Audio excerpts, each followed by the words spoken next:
নির্বাচন কমিশন তারা একটি প্রস্তাব দিয়েছে যে বাগেরহাটের 4টি আসন এটা পুনর্বিন্যাসের নামে 3টি আসন করার যে প্রস্তাব দিয়েছে তার তীব্র নিন্দা এবং প্রতিবাদ জানাচ্ছি আজকের এই মানববন্ধন থেকে। এবং আমাদের বাগেরহাটবাসীর দাবি 5টি আসনের এবং আমাদের অধিকার 4টি আসন। আপনারা দেখেছেন যে বাগেরহাট জেলার যে ভৌগোলিক অবস্থান, সেই অবস্থান থেকে কোনো অবস্থাতেই যে 3টি আসনের প্রস্তাব এসেছে সেটি কোনো অবস্থাতেই সম্ভব নয়।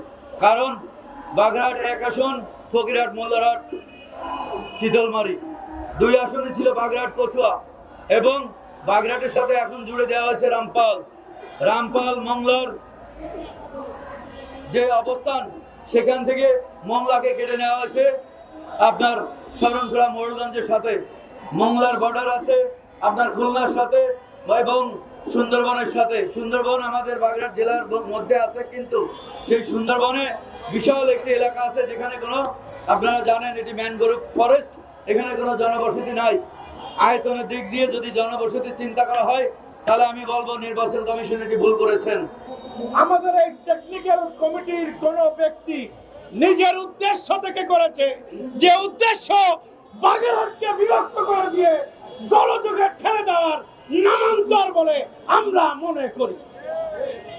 এই জন্যে এই টেকনিক্যাল কমিটির টেকনিক্যাল ভুলটি আমি মনে করি ইসি যিনি প্রধান নির্বাচন কমিশনার তিনি সহ অন্য কেউ দায় দায়িত্ব না নিয়ে দয়া করে বাগেরহাটের জনগণ এবং নেতাদের দাবির মুখে ন্যায়সঙ্গত যে কাজ সেটি করবেন। আর তা হলো আপনারা যে সুপারিশ বা প্রস্তাব দিয়েছেন এই প্রস্তাবটি অতীব সম্মানের সাথে প্রত্যাহার করে নেবেন, যাতে আপনাদেরও ইজ্জত বাঁচবে, বাগেরহাটও শান্ত থাকবে। আজকে আপনারা জানেন বাগেরহাট 4টি আসন ছিল, এ পর্যন্ত 4টি আসন নিয়ে আমরা নির্বাচন করেছি এবং 4টি আসন 1970 সাল থেকে বিগত দিন আমরা 4টি আসন নির্বাচন করেছি স্বাধীনতার পর থেকে। কিন্তু হঠাৎ করে আমাদের এই প্রধান নির্বাচন কমিশন হঠাৎকারিতার মাধ্যমে সিদ্ধান্ত নিয়েছে জনগণের আশার কথা চিন্তা না করে, জনগণের যে চিন্তা যে কি চায় জনগণ সেগুলো চিন্তা না করে এই আসনটাকে 4টি আসন করেছে। সেখানে 4টি আসনের মধ্যে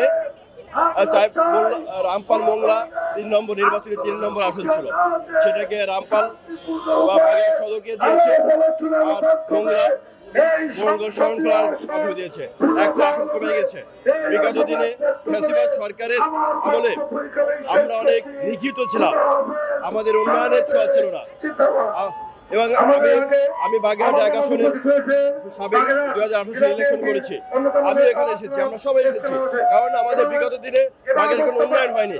অতএব সেই বঞ্চিত সেই দাবিটা আদায় করার জন্য আমরা এখানে এসেছি এবং আমরা এই বাস্তবে আমরা চাই 4টি আসন না হোক, 4টি আসন তো দিতেই হবে, প্রয়োজনে 5টা আসন দিলে 5টা আসন দিলে আমার দেশের এলাকার উন্নয়ন হবে। আর আমরা অবশ্যই এই দাবি আদায় না পর্যন্ত বাগেরহাটকে আমরা সম্পূর্ণভাবে অচল করে রাখবো বাংলাদেশ থেকে। আমরা ছোটবেলা থেকে দেখে আসছি রামপাল মংলা একটি থানার মধ্যে ছিল, মংলা রামপালের অন্তর্ভুক্ত ছিল। আজকে বাগেরহাটকে 4টি আসন কমিয়ে দিয়ে বাগেরহাট 3 আসন বিলুপ্ত ঘোষণা করে দিয়ে মোড়লগঞ্জ শরণখোলার সাথে মংলাকে দেওয়া হয়েছে আর বাগেরহাট কচুয়ার সাথে রামপালকে জুড়ে দেওয়া হয়েছে। নির্বাচন কমিশন শুধুমাত্র জনসংখ্যার ভিত্তিতে এরকম একটি সিদ্ধান্ত নিয়েছে। আমি নির্বাচন কমিশনকে বলতে চাই, আপনারা কেন আজকে এই বিতর্কের মধ্যে গেলেন? বাংলাদেশে 300টি আসন, কোথাও আসন কমানো হয়নি। আমাদের বাগেরহাটের একটি আসন কমিয়ে দিলেন, কেন এই বিতর্কের মধ্যে গেলেন? আজকে রামপাল মংলার জনগণ অপেক্ষা করছে, ফোনের পর ফোন দিচ্ছে, বাগেরহাটবাসী আজকে ফুসে উঠেছে, কখন আমরা কর্মসূচি দেব। তাদের কথা হচ্ছে কোনোভাবেই আমরা এটা মেনে নিতে পারি না, আপনারা ডাক দেন, আমরা রাজপথে আন্দোলন করে এটা আদায় করে নেব।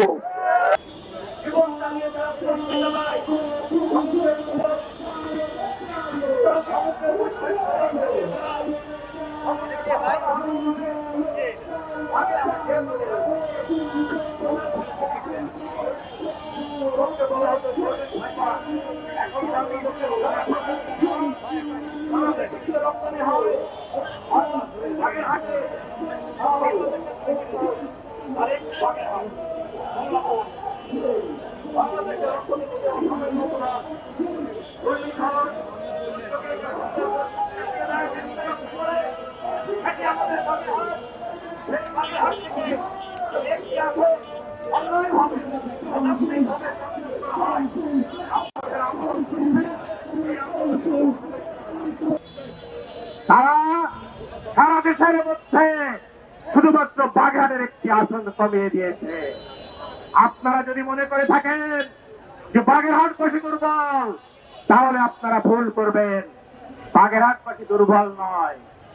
আমাদের পূর্ববর্তী বক্তারা বলে গেছেন প্রয়োজনে বাগেরহাটকে বিচ্ছিন্ন করে দেওয়া হবে, কিন্তু আমরা বলতে চাই সেই সময় এখন আসে নাই।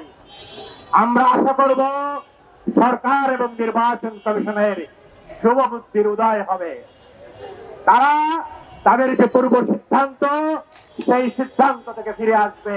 এরপরে আমাদের যে স্মারকলিপি দেওয়া হবে, এই আমাদের দাবি যদি নির্বাচন কমিশন না মানে, তাহলে আমরা হরতাল অবরোধের মতন বড় বড় কর্মসূচি দেব।